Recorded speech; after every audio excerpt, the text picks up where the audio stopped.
सुन ले शिंदे 15-15 कह रहे लोग, है ना?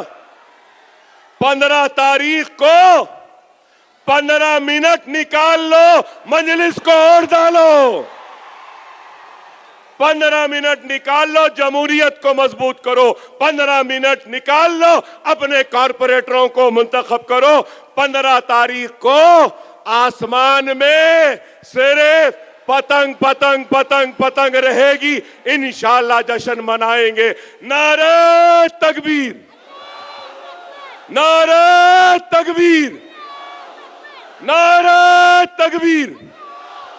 हिंदुस्तान, हिंदुस्तान, हिंदुस्तान। पतंग पतंग पतंग पतंग पतंग पतंग पतंग पतंग रहेगी और इंशाअल्लाह मजलिस की कामयाबी होगी। वाखिर फैसला करना होगा, आपको फैसला करना होगा। याद रखो, जमहूरियत में सबसे बड़ी ताकत अगर कोई है तो वो वोट की है। अपने वोट का सही इस्तेमाल करो और अपनी जमात के हक में इस्तेमाल करो। अगर हम अपने वोट का सही इस्तेमाल नहीं करेंगे तो फिर हम हाथ मलते रह जाएंगे। नाम बदलने वाले औरंगाबाद की मेयर की निशिस्त पे बैठ जाएंगे। खुदारा समझो मेरी इस बात को। मुल्क बड़े ही नाजुक दौर से गुजर रहा है। कभी भी मुल्क इतने नाजुक हालात से नहीं गुजरा जो आज गुजर रहा है। आप बताओ कि 2014 में भारतीय जनता पार्टी के इख्तिदार में आने के बाद से, नरेंद्र मोदी के वजीर आजम बनने के बाद से क्या वाकयात हुए? मजलूम कौन है, जालिम कौन है, ये मैं आपके दिलो दिमाग से सवाल करने आया हूं। क्या लव जिहाद के नाम पर मारा गया, क्या तुम भूल गए? घर वापसी के नाम पर पीटा गया, क्या भूल गए? मॉब लिंचिंग के नाम पर बाजारों में हमको लोच लिया गया, मारा गया, क्या भूल गए? हिजाब के नाम पर हमारे बच्चियों को कॉलेज जाने से रोक दिया गया, क्या तुम भूल गए? बीफ के नाम पर मारा गया, क्या तुम भूल गए? दाढ़ी के नाम पे मारा गया, क्या तुम भूल गए? टोपी के नाम पे मारा गया, क्या तुम भूल गए? कुर्ते पैजामे के नाम पे मारा गया, क्या तुम भूल गए? मुसलमान कह के मारा गया, क्या तुम भूल गए? ट्रेन में हमारी दाढ़ी थी, गोली मार दी गई, क्या तुम भूल गए? मसाजिद को की अज़ान को बंद कराने की बात हुई, क्या तुम भूल गए? शरीयत पे हमले होते गए, क्या तुम भूल गए? तलाक़ सलासा का कानून आया, क्या तुम भूल गए? तुम्हारी मसाजिदों को शहीद कर दिया गया, क्या तुम भूल गए? बुलडोजरों के जरिए तुम्हारे मसाजिदों को गिरा रहे हैं, क्या तुम भूल गए? बुलडोजर के जरिए तुम्हारे आबादियों को, घरों को गिराया जा रहा है, क्या तुम भूल गए? तुम्हारे मां बहन के हिजाब को पकड़कर खींचा जा रहा है, क्या तुमको दिखाई नहीं दे रहा है? समझो, खुदारा इसलिए मैंने कहा अपने कौम के दर्द को लेकर आया हूं और उस दर्द को दर्दमंदों के साथ बांटने आया हूं। यहां खड़े नौजवान, वहां जोश में खड़े नौजवानों से सवाल है, नीतीश कुमार ने ऐसे हाथ पकड़कर जो हिजाब निकाला, क्या वो हिजाबी, क्या तुम्हारी बहन नहीं? क्या तुम्हारी मां नहीं? क्या तुम्हारी बेटी नहीं? अगर है तो उठो। क्या हुआ है हिंदुस्तान के मुसलमानों? हम पे जुल्म हो रहा है, फिर भी हम सिर्फ नारेबाजी में है, फिर भी हम खामोश हैं। अगर जब तक हम जमहूरी जिद्दोजहद नहीं करेंगे, दस्तूर के दायरे में रहकर ऐसे लोगों को जवाब नहीं देंगे, तो आज एक हाथ उठा है, कल कई हाथ उठेंगे।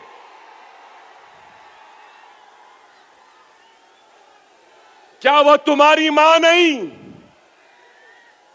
क्या वो बुलडोजरों की जद में आते हुए मसाजिद, क्या तुम्हारे अल्लाह के घर नहीं? क्या वो बुलडोजरों के जरिए गिराए जाने वाले घर क्या तुम्हारे भाई बहन के घर नहीं? वो जेलों में बरसों से सड़ रहा नौजवान क्या तुम्हारा भाई नहीं?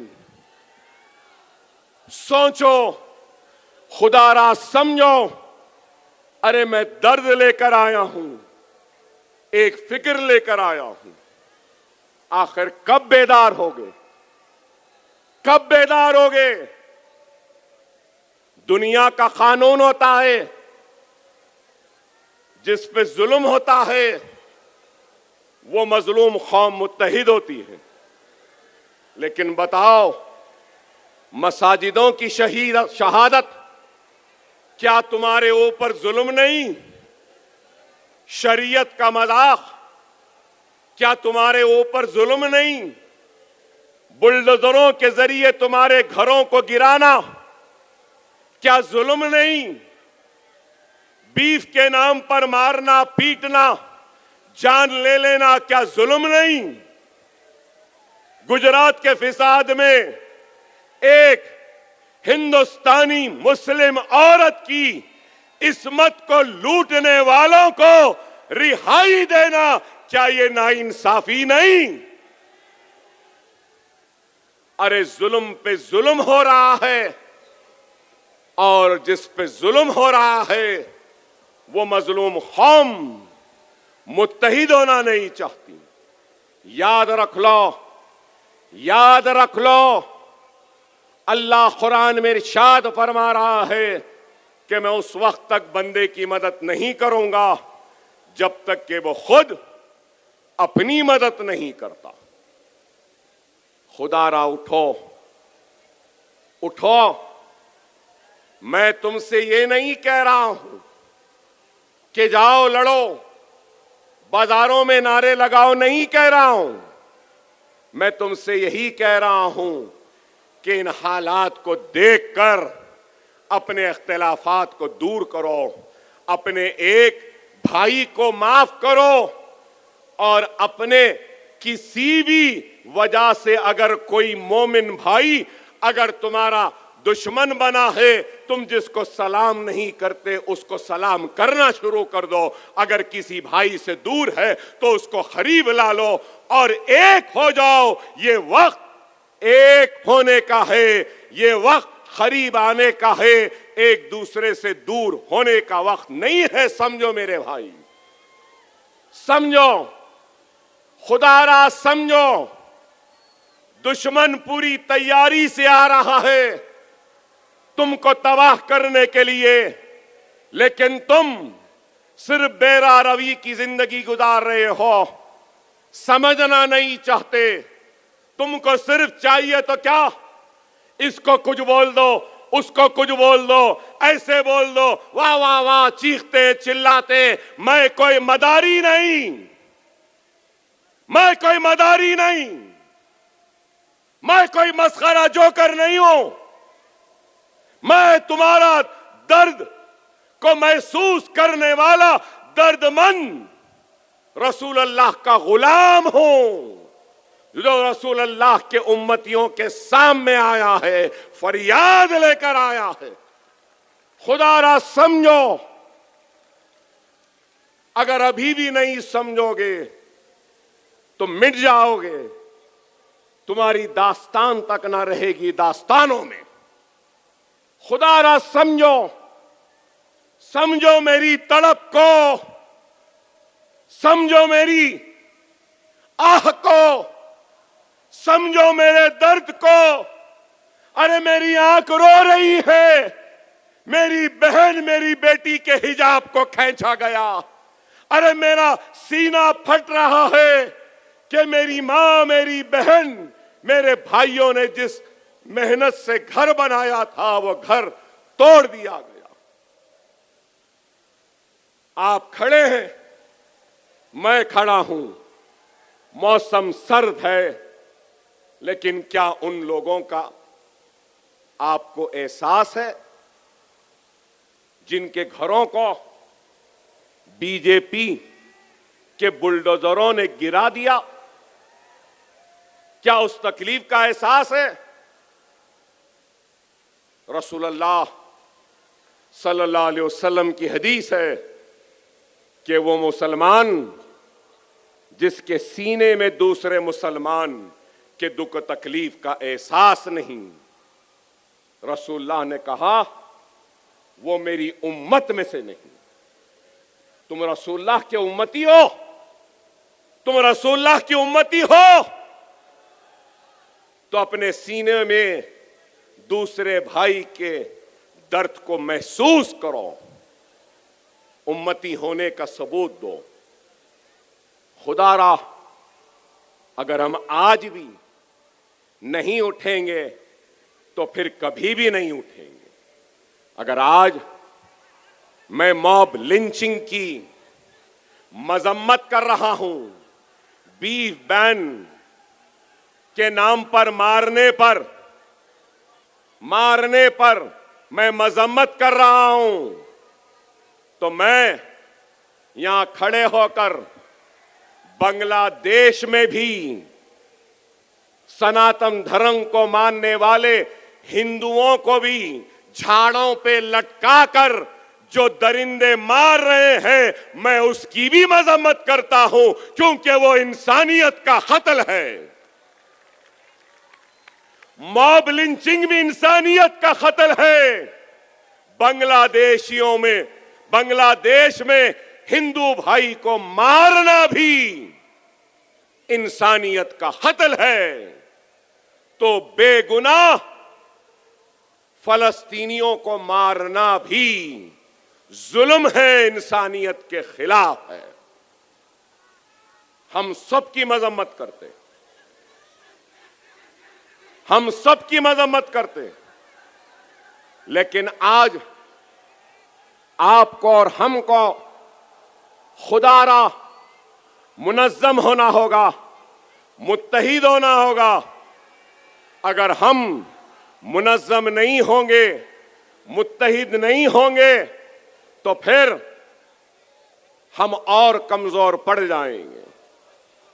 सारे हिंदुस्तान में एक जमात है जो आपकी हक की लड़ाई लड़ रही है, एक लीडर है जो आपके हक की लड़ाई बगैर किसी से लड़ रहा है, तन्हा पार्लियामेंट में खड़ा है, आपकी अजमत के लिए, आपके वक़ार के लिए, आपके हक के लिए, आपकी नाइंसाफी पर आवाज उठाता है, तो वह बैरिस्टर असदुद्दीन ओवैसी है।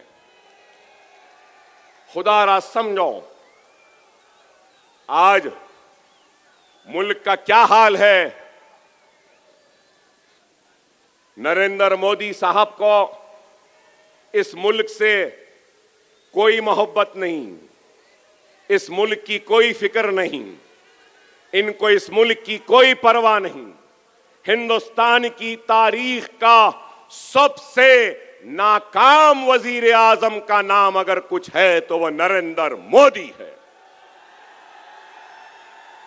इस मुल्क को तबाह कर दिया, बर्बाद कर दिया।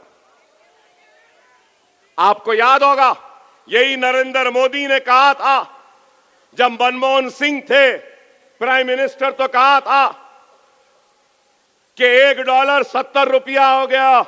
मनमोहन सिंह की उम्र से ज्यादा हो गया, बोले थे ना, याद है या नहीं? और आज $1 90 रुपये 21 पैसे हो गए। मिस्टर मोदी, तुम्हारी उम्र से बहुत ज्यादा हो गया। रुपया गिर रहा है, फिक्र नहीं। महंगाई आसमान को छू रही है, परवाह नहीं। मुल्क में बेरोजगारी बढ़ रही है, कोई फिक्र नहीं। फॉरेन एक्सचेंज रिजर्व हमारे कम हो रहे हैं, परवाह नहीं। स्टॉक एक्सचेंज बिल्कुल लड़खड़ा रहा है, नहीं मालूम कि कब स्टॉक मार्केट भी कोलैप्स हो जाएगा, इनको फिक्र नहीं है। डॉलर रोज बेच रहे हैं। क्यों? रुपया गिर रहा है, फॉरेन रिजर्व कम हो रहा है, फॉरेन इन्वेस्टमेंट नहीं आ रहा है, लेकिन इनको फिक्र नहीं है। फॉरेन इन्वेस्टमेंट क्यों नहीं आ रहा? इसलिए नहीं आ रहा, अगर मैं $1 ला रहा हूं, $1 पे अगर कुछ कमा रहा हूं, तो कमाने के बाद डॉलर बढ़ रहा है, रुपया गिर रहा है, जितना कमाया पूरा अंदर हो रहा है। तो इन्वेस्टर्स नहीं है, लेकिन इनको इस मुल्क की फिक्र नहीं है। शौचालय बोले, क्या शौचालय बने? 15 लाख बोले, क्या 15 लाख आए? सिर्फ धोखा। क्या क्या बोले मुझे याद है क्या क्या बोले। 15 लाख आएंगे बोले, नहीं आए। कभी बोले वो नाले में से पाइप डाल के गैस निकाल सकते हैं, कभी प्लास्टिक सर्जरी, अरे क्या क्या नहीं बोले। और ये भी बोले मैं गरीब का बच्चा हूं, गरीब के घर से आया हूं, मैं चाय बेचता था, रेल की पटरियों के पास चाय की बंडी थी, चाय की केतली थी, लोग कभी कड़क चाय पूछते थे, कभी नरम चाय पूछते थे, कभी ऐसी चाय वैसी चाय, चाय की केतली, चाय का पानी, चाय का चूल्हा, नरम चाय, गरम चाय। अरे आप जो भी थे, आज हमारे वजीर आजम है, वजीर आजम बनिए। फिर क्या बोले? मैं तो फकीर हूं, झोला लेके चले जाऊंगा, ये भी बोले। अरे ऐसा फकीर मैंने नहीं देखा। एक फकीर था, बादशाह हो गया था। एक बादशाह था, फकीर हो गया, लेकिन उस फकीर की फकीरी में भी बादशाहत थी। अफसोस के इस बादशाह के हर अमल में सिर्फ और सिर्फ यही है, खुदारा। अरे मैं पूछना चाहता हूं मोदी भक्तों से, आपसे नहीं, मोदी भक्तों से। मोदी का बहुत बड़ा भक्त है ना शिंदे, मोदी का बहुत बड़ा भक्त है फडणवीस। मैं पूछना चाहता हूं मोदी के भक्तों से, आप करप्शन को खत्म करेंगे बोले, मोदी साहब बोले कोई ना खाऊंगा ना खाने दूंगा। कोई नहीं पूछ रहे। इम्तियाज जलील साहब, आप पूछना था 6,500 करोड़ इलेक्टोरल बॉन्ड से कैसे आए, देने वालों ने क्यों दिया? क्या यह करप्शन नहीं है? क्या आपको कोई एक पैसा दिए? मजलिस को कोई दिए? मैं इतनी देर से पुकार रहा हूं, आपकी मोहब्बत मिल रही है, आपका जोश मिल रहा है, आपके नारे मिल रहे हैं, आपका जज्बा मिल रहा है, जो अल्हम्दुलिल्लाह पैसे से बढ़ के है। अरे अगर कोई पैसा दे रहा तो क्यों दे रहा?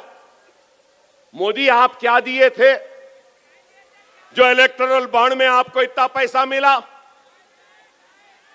अरे 6,500 करोड़ तो व्हाइट है, ब्लैक कितना मिला होगा सोचो। फिर बड़े ईमानदार, मैं तो गरीब से घर से आया, मैं चाय बनाता था, मेरी बंडी थी। अरे फिर ये पैसा कहां से आया, किधर से आया?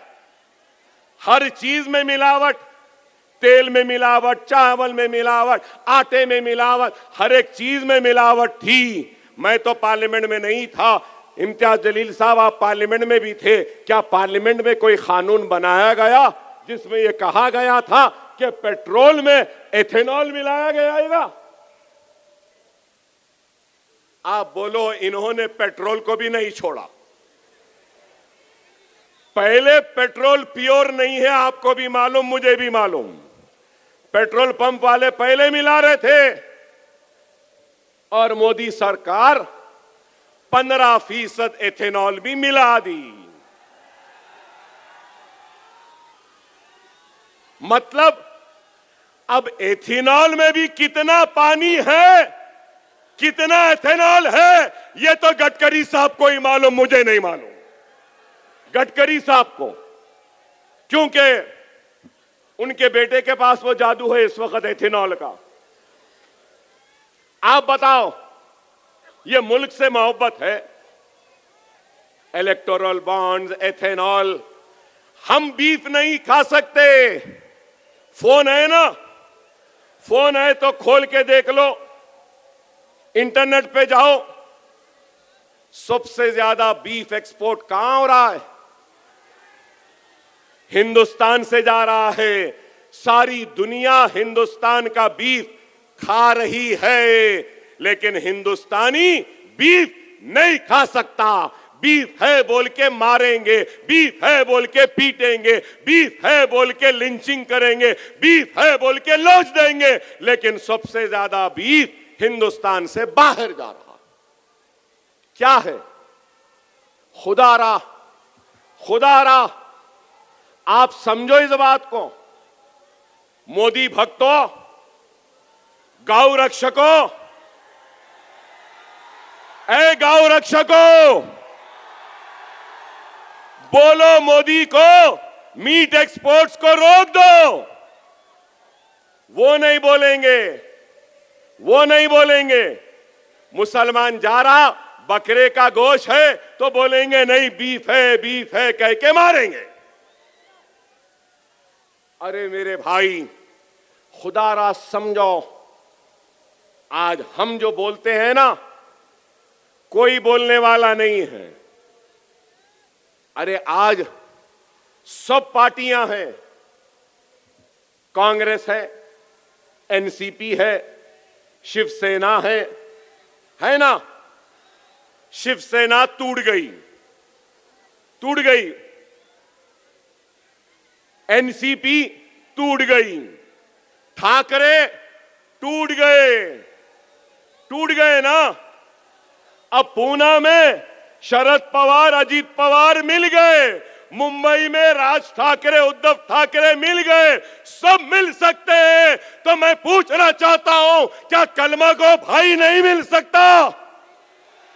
क्या हम नहीं मिल सकते? क्या हम एक नहीं हो सकते? अरे ये सब मिल रहे हैं और हम हैं कि हट रहे हैं। मुझे टिकट नहीं मिला, मुझे इज्जत नहीं दी है, मुझे कुर्सी नहीं मिली, मुझसे हाथ नहीं मिलाए। अरे इज्जत, जिल्लत, शोहरत, दौलत, मौत तो हयात सिर्फ अल्लाह के हाथ है। अल्लाह को राजी रखो, इज्जत मिलेगी, शोहरत मिलेगी, ताकत मिलेगी, इख्तिदार मिलेगा, हयात मिलेगी, सेहत मिलेगी। अरे ये सब फानी है, ये सब जानी है।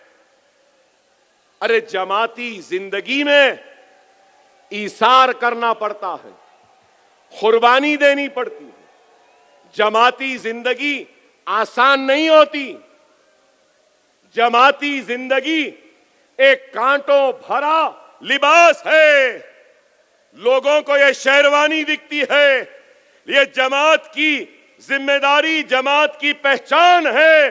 तो इसमें कई सुई भी है जो कई मर्तबा हमको चूभती है, लेकिन फिर भी हम मुस्कुराते रहते हैं, क्योंकि हमारे जात के मफाद से बढ़कर मिल्लत का मफाद है, जमात की इज्जत है और मुसलमानों का वक़ार है। खुदारा इस बात को समझो, हर वक्त जब कभी भी अकबर ओवैसी औरंगाबाद को आया, इत्तेहाद का भिखारी बनकर हाथ फैलाकर इत्तेहाद की खैरात की भीख मांगता रहा। आज फिर ये एक दर्द रखने वाला गुनहगार भिखारी तुम्हारे पास आया है। औरंगाबाद वालों, अपना दामन फैलाए, हाथ फैलाए, तुमसे इत्तेहाद की भीख डाल रहा है। तुम मेरे दामन को भर दो अपने इत्तेहाद की खैरात से। ये खैरात मैं लेकर तुम्हारी हक की लड़ाई लड़ूंगा। ये खैरात लेकर मैं तुम्हारी जिंदगी में खुशहाली लाने की कोशिश करूंगा। ये खैरात लेकर जिसने हमारे हिजाब को खींचा, जमहूरी तौर से उससे इंतकाम लूंगा। ये खैरात लेकर मैं तुम्हारी शरीयत की हिफाजत करूंगा। ये खैरात लेकर मैं तुम्हारे मसाजिदों की हिफाजत करूंगा। ये खैरात लेकर मैं नौजवानों के मुस्तकबिल को रोशन करने की कोशिश करूंगा। खुदारा दे दो, अगर इस आवाम से भीख मांग रहा हूं तो मैं मजलिस से दूर सब लोगों से भी दरखास्त करता हूं, इल्तिजा करता हूं, आओ तुम मेरी निशिस्त पे बैठ जाओ, मैं तुम्हारे खदमों तले बैठने तैयार हूं, क्योंकि मुझे मिल्लत का मफाद अजीज है अपने जात से ज्यादा। दावत देता हूं क्या आओ, खुदारा आओ, जमात में आ जाओ। अभी मैं सुना हमारे लोग बोले कि पतंग उड़ाना है। पतंग नहीं, पतंगा उड़ाना है। 4 पतंग उड़ाना है, 4 वक्त बटन दबाना है। और कौन से दिन उड़ाना है? तारीख क्या है? तारीख क्या है? अरे जोर से बोलो, जोर से बोलो, जोर से बोलो। सुन ले शिंदे, 15-15 कह रहे लोग है ना। 15 तारीख को 15 मिनट निकाल लो, मजलिस को और डालो। 15 मिनट निकाल लो, जमहूरियत को मजबूत करो। 15 मिनट निकाल लो, अपने कॉरपोरेटरों को मुंतखब करो। 15 तारीख को आसमान में सिर्फ पतंग पतंग पतंग पतंग रहेगी। इंशाअल्लाह जश्न मनाएंगे। नारे तकबीर, नारे तकबीर, नारे तकबीर। हिंदुस्तान, हिंदुस्तान, हिंदुस्तान। पतंग पतंग पतंग पतंग पतंग पतंग पतंग पतंग रहेगी और इंशाअल्लाह मजलिस की कामयाबी होगी। वाखिर दान अल्हम्दुलिल्लाह रब्बिल आलमीन।